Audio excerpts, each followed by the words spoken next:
Staying with crime, it's also getting so bad in San Francisco. Employees who work at the Nancy Pelosi Federal Building are reportedly being told to just work from home. Officials at the U.S. Department of Health and Human Services also reportedly advising its hundreds of federal employees to indefinitely work from home rather than risk commuting to the downtown tower, which has become a hotspot for street drug deals in recent months. Well, San Francisco has come under the spotlight for its worsening fentanyl crisis as well and rampant homelessness. Former Democratic House Speaker Nancy Pelosi has reportedly not advised her employees to work from home. Instead, Congresswoman is working closely with local and federal law enforcement to keep her staff safe, according to a spokesperson. All right, with us now for our San Francisco panel. John Dennis is the chairman of the San Francisco GOP. Tom Wong is a San Francisco native business owner who left SF to go to the suburbs to avoid the crime and criminal activity we've seen. Gentlemen, welcome to National Report. Tom, if I could actually just start with you. I'm sure that was a difficult decision considering you've grown up in the city. What ultimately led you to leave it? It was the crime. It's the crime, it's the lawlessness, it's the overtaxation and the regulation that they impose on the businesses. We can't survive. And they have no real solutions. Their solution is to turn a blind eye on crime and says, oh, you're a businessman, you could afford it. I was like, well, we can't. We're small business. We don't have millions of dollars. And even with big companies, big corporations, they're pulling out of the city because they can't afford it. So how can the little guys afford it to be hit all the time, being robbed, being burglarized? It is ridiculous. They need to enforce the laws on our books. We have a law library, not a law book. We have plenty of laws to deal with this crime issue, this fentanyl issues, the drugs, the lawlessness. We have things in place. John, employees are being advised now to work from home. Homelessness, as we know, and crime running rampant. They've been running rampant in San Francisco and other large cities, but San Francisco in particular for many years now. We've seen businesses, Walgreens closing their doors. What was it? One of the department stores there a couple of weeks ago just being ransacked. It's a common occurrence now in the Bay Area. What is the governor doing to curb this crisis? He used to be the mayor there in San Francisco. Why isn't he stepping in here? Well, he's promised to bring in the CHP, the California Highway Patrol, to help with the crisis. We recently met with the sheriff at the SFGOP, and the sheriff isn't quite sure how they're going to integrate the CHP into this battle. And the truth of the matter is, it's not entirely or really a problem of the police force. What San Francisco has become is a regional hub, a magnet for people who are drug addicted, but people in, northern cities, small towns, other states, all around the region come to San Francisco because we give them inducements, we give them free needles, we give them tents, we give them money, we give them food cards, we give them housing, clothing whenever they need it. And so that's really the problem right now, is we've had this a city that's licentious when it comes to drug addiction. And those people, in order to feed that addiction, steal. And that's why we've seen Walgreens closes, we've seen other businesses close, and we've seen big companies leaving as well because they can't keep their people safe. Right. Whole Foods, you had Nordstrom decide to leave, and that's just a few. And big employers, Salesforce, sure. Meta, Facebook, they just, they're not going to tell the people to come into an office where they can't keep them safe. And so the city politicians, tell us lies. Oh, crime is down. And what they don't tell you is that people are not even bothering to report crimes. I've had my garage broken into 3 times. Did I report that to the police? Of course not.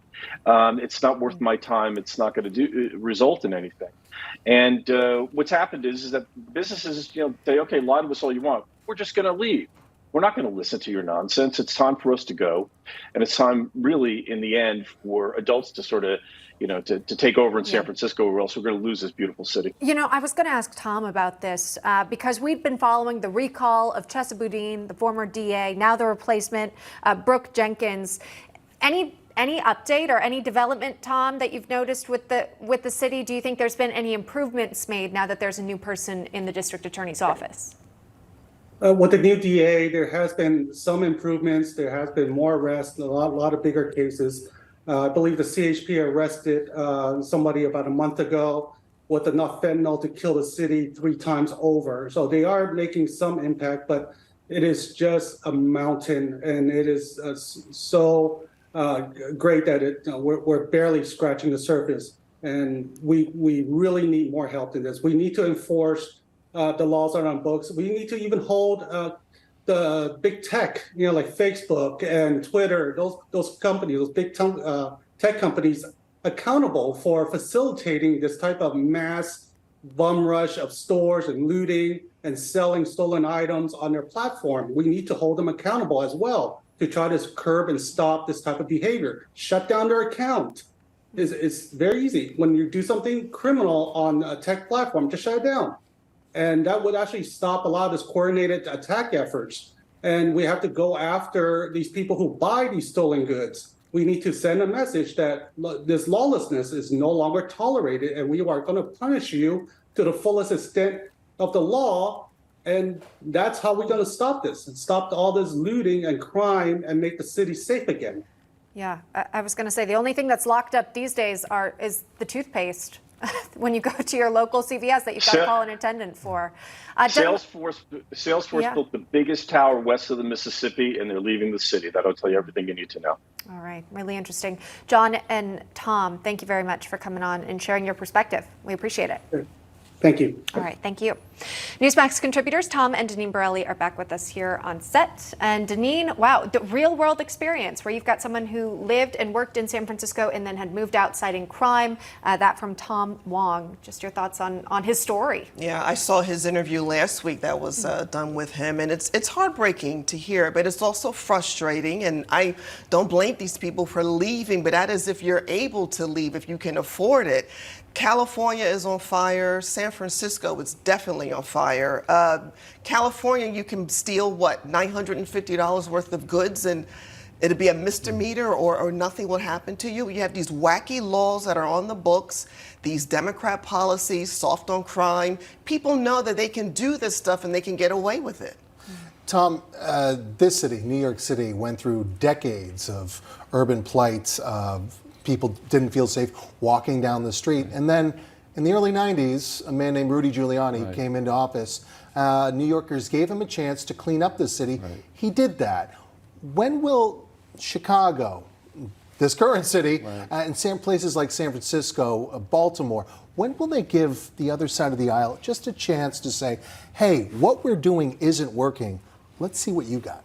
Great question, Mike. Clearly, it's not working in a lot of these big cities, but it's up to the people to change the people that they put in office, because the people put in office are the ones who are making these soft on crime policies. Was New York Mayor Rudy Giuliani, who had the theory, the broken windows theory, which at first I was a skeptic, but actually works. The whole idea is if you break a window, whatever, a small crime will lead to a bigger crime. So if you stop the small crimes, you stop the bigger crimes. That happened in New York City. That worked. Why aren't elected officials now doing something that they know that works? It's outrageous, but at the end of the day, it's up to the people to hold the elected officials accountable. The word accountability is missing in vast amounts in our public policy these days, but it has to start with the people. You wonder, what is it going to take for the people of San Francisco to say enough? Let's try something different in terms of a different elected official. Well, it just throws the spotlight again on how important local elections are. You think about how those things impact your daily life. From school boards, we've talked about how important those are, and now, of course, your city council, too. Borelli, stay with us. Coming up, one major university is evicting migrants over its dorm rooms. In relation to safety concerns, now asylum seekers are accusing the university of being racist. We discussed about that story, plus much more. Stay with us. You're watching National Report.